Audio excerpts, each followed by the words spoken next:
Government నాకు ఇచ్చింది ముందు కూడా పెట్టుకుని బతకమని నా వారికి అయిపోయింది. మీరు అంటే అవుతారు మా నాన్న వడకలేదు.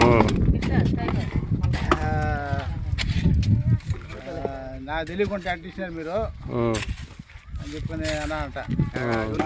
ఆవిడ తీసుకోవాలా నాకు చెప్పకుండా మీరు ఇచ్చేసినారు. రేపు బ్రాంచ్ షాప్ పెడతారేమాట కట్నీ బాకు చెప్పనా అంట. సరేలే అని చెప్పిన